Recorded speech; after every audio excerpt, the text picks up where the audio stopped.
Crystal clear sound. More stations. No hiss. No interference. Better in every way. It sounded inevitable. The next great leap in Australian broadcasting. Too bad it didn't work out that way. There was a time when digital radio sounded incredibly exciting. Instead, DAB Plus digital radio left us with an awkward question.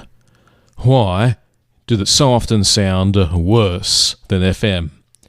And why, in other countries, were digital radio promoters taken to task by regulators and told to stop using misleading language that encouraged listeners to believe it sounded better when it didn't?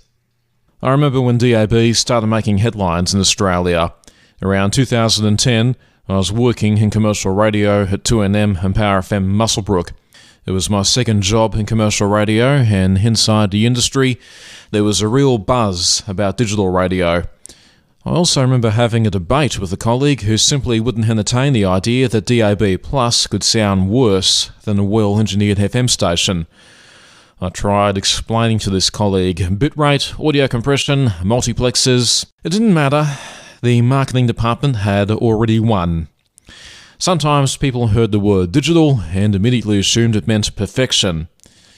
So by that logic, I guess the ringtone on a Nokia 3310 should qualify as a live orchestra. But let's take a closer look at FM and how it works. One station, one frequency. A 200 kHz bandwidth belongs to that station. That's a 15 kHz audio bandwidth.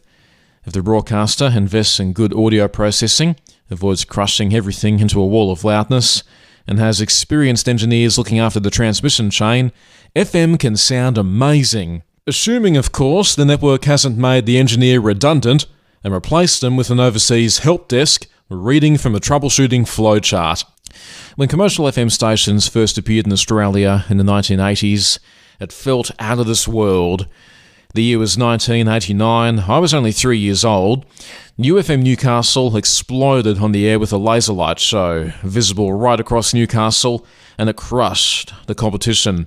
2KO and 2NX, the two leading AM stations at the time in Newcastle, were completely decimated. The CD era was well and truly underway. There were no lossy audio codecs sucking all of the fidelity out of the music. You had full frequency stereo sound going direct to air. Then along came DAB+. Instead of giving every station its own frequency, multiple stations are bundled together into one digital multiplex signal. So think of it like trying to fit 10 families into a 3-bedroom house.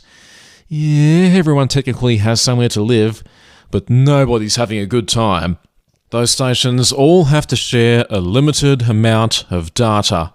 Audio running at 128 kilobits per second if you're lucky. In many cases, far less than that. As low as 64 kilobits is what we've ended up with in some cases. And if there are only a handful of stations, each one can enjoy a healthy bitrate if DAB Plus is done properly, and they'll sound excellent. Of course, it didn't happen that way. If you can squeeze 10 stations into one signal, why not 12, 15 or 20? That's what the account managers ended up doing. Engineers spent decades improving broadcast audio. Then DAB Plus arrives. Let's see if we can make more money. FM gives every station its own house and land package like an old-school Aussie quarter-acre block, while DAB Plus builds an apartment tower, and you're stuck with a 22-square-foot box. Every station still has its own room, but they're all squeezed into the same building. The result is metallic vocals, swishy cymbals, watery-sounding music, artifacts that simply don't exist on a well-engineered FM station. Meanwhile, FM gradually becomes noisy as the signal gets weaker, so you know you're approaching the edge of coverage. DAB Plus doesn't work that way. It's here one moment, and it's gone the next. Battery life with DAB Plus is shocking. With a traditional AM/FM radio, it's a good old-fashioned superhet receiver with ultra-low power consumption and a much lighter environmental footprint. A DAB Plus receiver has to decode the digital signal, perform error correction, and decompress the audio. That takes more processing, which means more battery power. And in some countries, there were even different versions of the tech. In the UK, thousands of people bought the first generation DAB radios, only to discover many couldn't receive the newer DAB Plus broadcasts. So imagine buying an FM radio and being told, sorry, we've upgraded FM. If you look back to the days of AM stereo, you didn't need to upgrade your receiver. If a station started transmitting in AM stereo, it was backwards compatible. And because digital radio buffers and processes the signal, that often means it's several seconds behind analog. You ever heard your neighbour cheering during the footy before your radio got there? That's why. In Britain, the advertising watchdog eventually stepped in. A campaign promising distortion-free, crystal-clear radio was ruled misleading because DAB reception could still break up or disappear when the signal became weak. Many of those same grand promises were made here in Australia. I can't find any equivalent ruling here in Australia, but if you do know of any such cases, please tell me about it in the comments. Perhaps nobody pushed the issue far enough, or perhaps digital was such a powerful marketing word that most people simply accepted the premise, even when a clean FM signal was sitting beside it, sounding so much better. Beyond our cities, Australia still has something incredibly valuable. The network of high-powered ABC AM transmitters. Not because AM sounds better than FM, it doesn't, but because nothing else covers enormous distances so efficiently. These transmitters reach remote communities, travellers, pastoral stations and roadhouses, places where other technologies simply aren't as practical.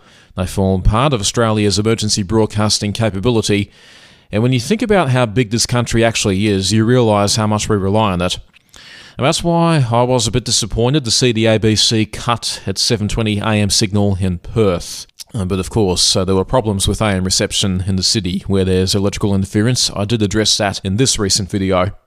So maybe the future isn't analog, maybe it isn't digital either. Maybe the best broadcasting system is the one that uses every technology where it performs best. You use FM for high-quality local broadcasting, streaming for on-demand listening. DAB Plus is fine in the major city centres, and high-powered AM for something Australia should never take for granted.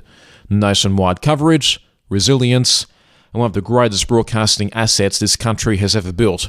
Anyway, whether you agree or disagree, tell me what you think in the comments. I'm VK4KWM. This is Real Ham Radio.